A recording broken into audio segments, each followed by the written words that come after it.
Well, think I have hello, everyone. I think I have orange pulp in my teeth too, but whatever. That's the only way I start this show. Hello, everyone. Welcome to the Bacon Show. I'm Stefan, And I am Mike. and we need to work on a better intro. Yeah, we do. We're going to write that down. Yeah.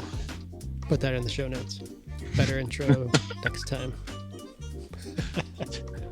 It's yes. Totally. So we are tackling Sapiens today, huh?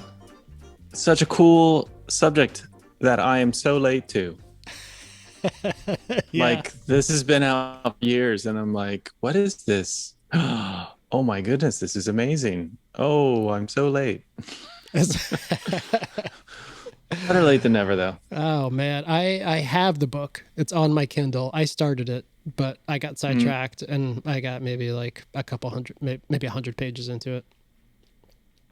You know, it's so tough. I got the audiobook, Okay. and you look at it and it's like, oh, 14 hours, 12 minutes and 44 seconds. 14 hours is a big commitment It is. overall. And of course you spread that out, but you know, it can be intimidating. When I had my awesome Los Angeles commute, I started listening to audiobooks. Mm. And then I stopped because I found myself with the better audiobooks getting kind of enthralled Oh no. and getting like 20 minutes down the road and thinking, I don't remember the last 20 minutes of driving. How did I get here? Exactly. That's yeah. The cars that don't drive themselves yet, Mike. Right. Just hold off on No, that. I know. Soon. Soon. So anyway, Yuval Noah Harari wrote a book called Sapiens, and I recently stumbled across a YouTube video that I guess he's talking. I don't know at what event, but he's basically summarizing at least a portion of the book. Yep. And I thought that was really interesting. Sent it over to Mike, and here we are. We're going to talk about it. Yeah. Let's do it. Where to start with this? Well, the thing that I feel like is the big whoa, I didn't understand this kind of moment. And if in case there's like a lot of, I think, framework that we might want to discuss to put this into context. But Yeah. the thing that I felt was amazing is the basis for human domination on Earth has been our ability to flexibly organize around belief systems. And in the video, he called them stories, referred to them as fictional stories, but essentially a belief structure that humans can come together and work together around, which no other species on planet Earth is capable of doing that to the scale that humans are capable of doing that. Right. And that has allowed us to dominate the planet. That's what got me into it to begin with too. Like that whole concept was just like, yes. Like I had heard some other people kind of talk about the idea of why are humans around and Neanderthals not. Yeah, And it's right. because Yeah. we could gather around stories and ideas or people and create cities and work together, unlike Yes. any other species. And a large part of that has to include imagination. I mean, if Yeah. you think about it, the ability to create these stories and make them such a part of our almost lore, you know, our legend, Yes. you know, and the imagination required to do that is pretty unique. Yeah. And to make them meaningful enough Yeah, that people will exactly. follow Yes. someone or yes. do something, collectively. Uh-huh. And I guess there are other examples of species that work well together, like ants and other certain types of organisms like that. Bees. Bees, correct? Yeah. I guess the difference with humans, as part of what he described in that video, which we can link to, humans have a flexible or the ability to be flexible, to where if something changed in our environment that required massive change in order for us to survive, we're able to do it. Ants can't change their social structure on a dime. Right. They'll just fall apart. Yeah. Bees are not going to rise up and say, if we empower the worker bees, we can take over the job of the queen. Yeah. Wouldn't that be amazing though? It would be. Makes for a good, hey, that would make for a good movie. I would watch that. That's right. Yeah. Didn't Seinfeld do that movie? Yeah, I'm pretty sure. I think Yes. that's what that was about, right? Yeah, it's something like that. Yeah. So, I mean, for me, that really helped explain human behavior around religion, politics, commerce, human rights, Mm-hmm. all of these things that are stories, meaning that they're outside of biology. They're outside of natural or naturalistic events or the way things operate. But they're stories that we've subscribed to over time. Which I'm like, wow, that's so. I used to call things like religious belief superstition, and Right. at some levels it is superstition, meaning that you're having a belief in some sort of supernatural power. Mm-hmm. But it's quite bigger. It's a little bit bigger than the idea of just people are superstitious. It's that this is like an inborn concept where humans are probably seeking out these belief systems to belong to. It seems like it's an inborn, innate kind of desire to be part of a belief structure with other humans, like as a means to survive and to work together toward survival. Right, right. And there's the whole communications theory, narrative. I think it's narrative communications theory or something like that. Narrative communications something about that talks about how humans understand especially complex issues through story.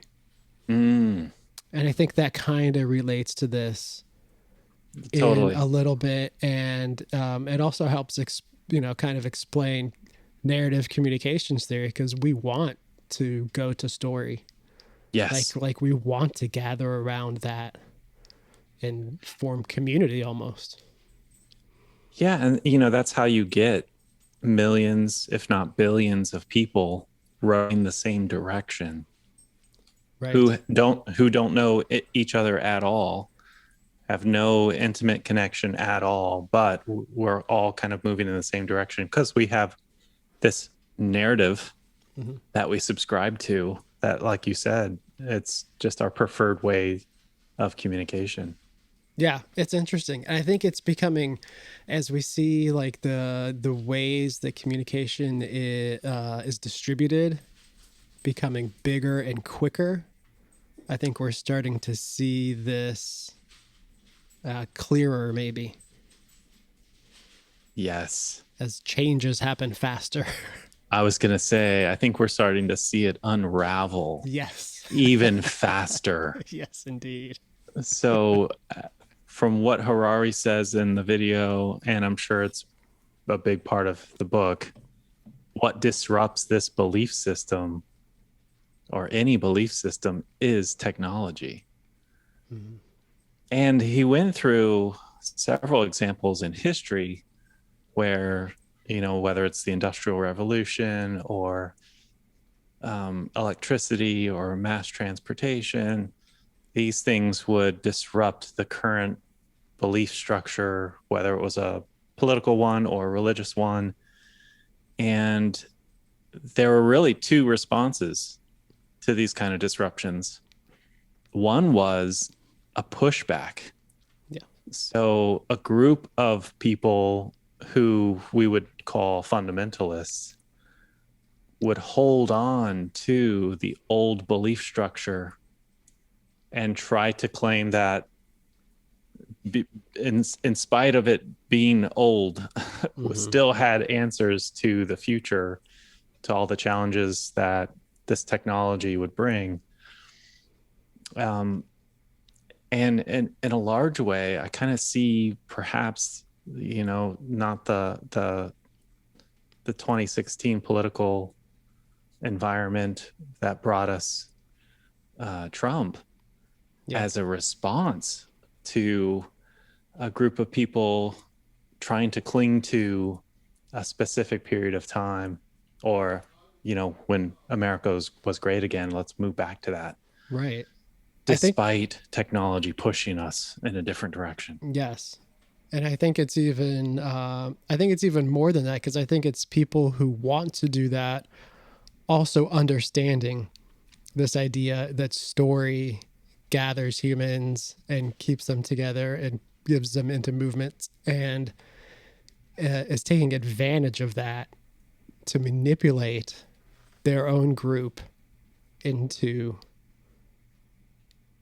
not moving forward, Yeah, yeah, into disrupting like the march towards the future, yeah. if you want to call it that. Well, and a good example of this is the concept around jobs, Mhm. and how you've got a certain type of job that's clearly going away. Yes. And speaking about the politics in the US, the coal mining job was one thing that Trump ran specifically on, as Yeah. far as, making sure those are protected. Those Perfect aren't, illustration.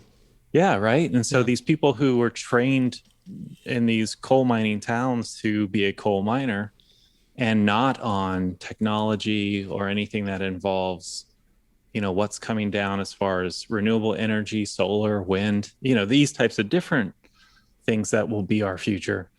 They just simply wanted to hold on to the coal. Yep. And Trump, saying, I'm going to protect the coal. The coal is here to stay, that type of thing. Yeah. Instead of working towards a solution of knowing that these jobs are going away Right. and are never coming back. Correct. Yeah. Using this platform to say, we're going to grow coal, we're going to make coal bigger than better than ever. Clean coal, I think, Clean is what coal. Yes. it's like. Can Yeah. coal, I mean, maybe coal can be clean. I'm not sure, but I don't think it can be as clean as solar, I for don't think so. instance. That's like saying clean political money. There's no such thing, at least not in America. No, no, not at all. So I don't know. It just seems like you can delay technology disruption, perhaps, Hmm. but I don't think you can block it. Like, No. especially when enough of the world, enough of humans have a free market, Right. the technology is going to come no matter what. Yeah, it's going to go. So I had an interesting story that kind of illustrated this idea of the future not meshing with a belief structure or belief system of the past. Mm. I had a lunch one time with a couple of friends that were Christian, and somehow we got on the topic of technology, interspersed with topics of religion. And the idea came up about SpaceX, Elon Musk, and the idea of colonizing Mars. Okay. And the one guy was like, when he thought about that, he's like, I don't think we're ever going to do it. And so, I was interested. Well, why not? Well, because in his view of the Bible as a Christian, God was going to return to the earth and not to Mars, or not simulcast it to the No. Martian people Right. at the same time. And of course, in the Bible, did they even know Mars existed? I don't even know. Like 2,000 years ago, did we have a concept of planetary systems? I I'm don't not think sure. so. I don't think I don't think so. so either. We definitely didn't know about the germ theory. We didn't know Yeah. about a lot of different things. So, they wrote it in a way where God was coming back to Earth to bring all the saved people to heaven, and Yeah. And I guess it was just stated that all the other planets that humans were living on were just going to miss out. Did exist. I hope you're not on the space station. I know. I Is that know. exempt too? Or I mean, how does Well, that work? you might have a good vantage point to see it happen, but it's Maybe you get still down. unknown if you're going to be part of it or Maybe not. you can get down in time. Exactly. Oh Pull man, the chute. there's so many So things wrong with that. yeah, Anyway. well, it just illustrates how technology Hmm. is so incompatible with especially older, in this case, religious texts or just belief structures altogether, Yeah. that they're going to be disrupted. Another example of this that I find really fascinating is about curing death. Mm. Now, there's a company that Google founded that their mission is to cure the disease of death. And the concept is that it's not a metaphysical problem, it's simply a technical issue. And I think the more they find out about why humans age and die, the more they understand this is merely a technical problem. And there's Yeah. plenty of examples of other organisms that have these massive lifespans because they don't have some of the same issues that they're finding. So imagine tomorrow death for humans is cured. What is that going to do to the salvation story, specifically in the Bible? Or you have other religions that have the afterlife story. Right. When you no longer need to subscribe to a religious doctrine for immortality, It's a where's problem that? for Where's that? it's a problem for fundamentalists. That's it. Where's that belief structure going to It's not go? a problem for a lot of us, but it's a Right. problem for fundamentalists. Right. If your belief system is not, if your wisdom tradition, is based on you believe on you living forever in an afterlife and not on concepts of grace or concepts of bottom up power instead of top down power, you're going to have problems Yeah. and you're going to fight against it. This new technology. Well, and it could be in the form of demonizing the technology, like, Right. well, this is dangerous, or Hmm. this is, unnatural. We're meant to die, and these types of things. Yeah. But there is really no written prescription for death. It's just what nature does naturally to humans, right? Yeah. Like it's just a part of what we know from our history now. But I guess that simply means that it doesn't actually have to be something that the future holds for us. It could be a scenario where, oh, well, yeah, humans just don't naturally die. They might get in accidents, Right. but Yeah. and barring that, you're going to live forever. I think I we're mean, seeing some of this it's fundamental pushback now yeah. against the COVID vaccine, Well, yeah. right? Because I mean, in my orbit, I'm seeing it from mostly religious fundamentalists who are pushing back against getting the vaccine. I think the white evangelical right, as far as a group in America, is the largest group who say they do not want to get the COVID vaccine. Yeah, that's crazy. I'm not, to solve that, I guess, is part of, I think, something that I feel is really important.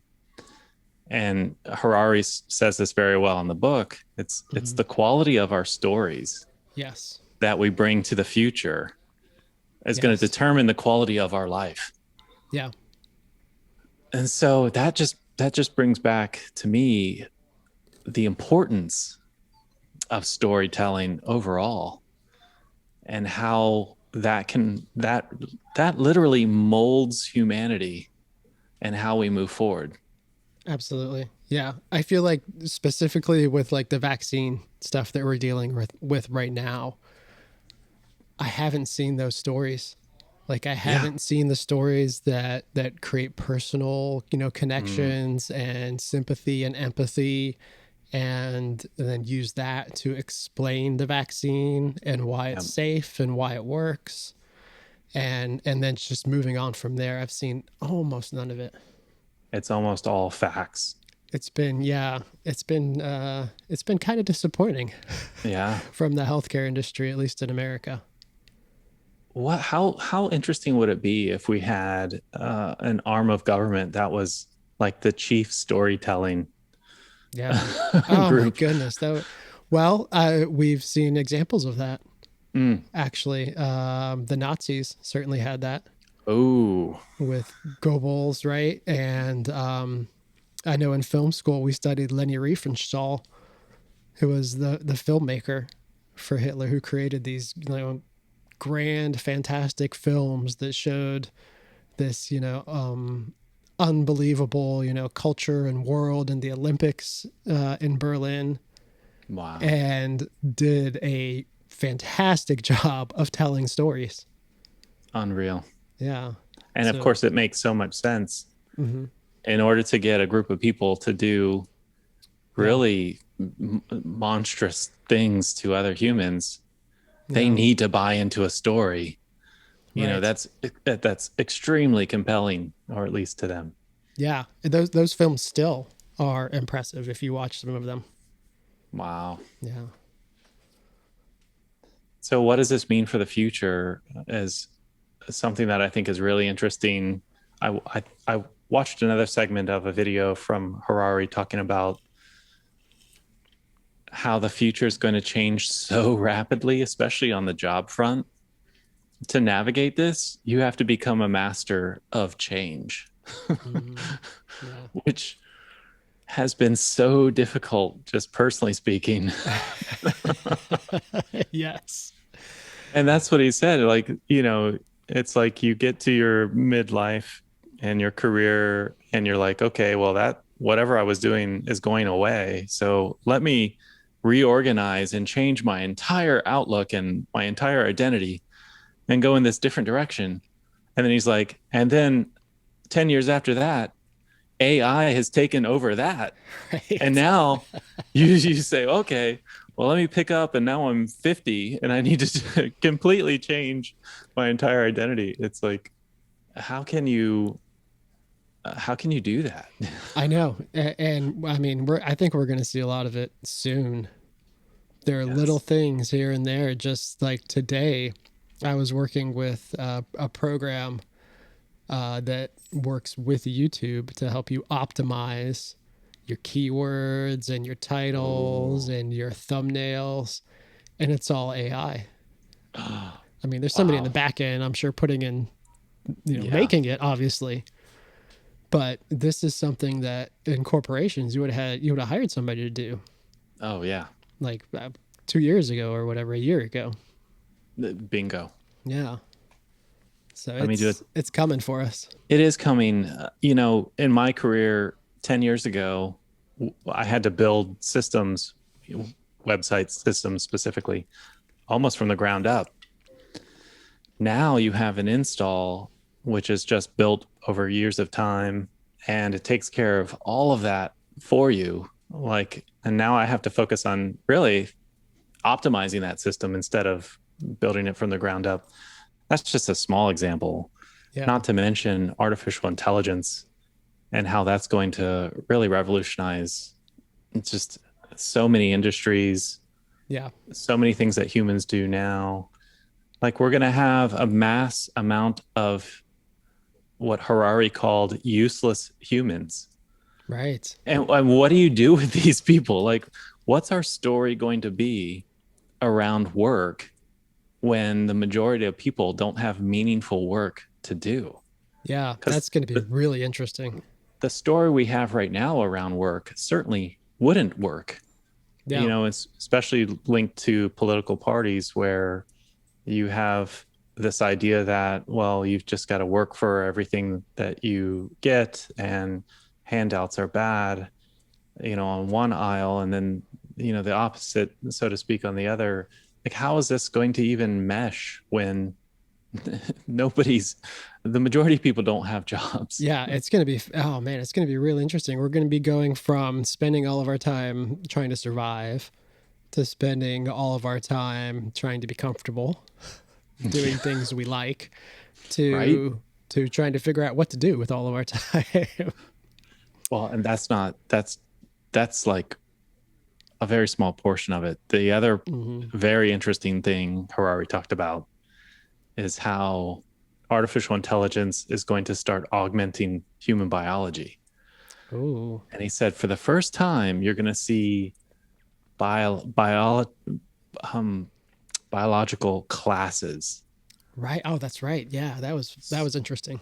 right? So you're going to have a group of people, and if anything in the world is going to be the same, it's probably this kind of technology that augments humans is going to be very expensive and only accessible to the It's going to wealthy. be haves and have-nots. Yeah. That's it. That's it. Yep.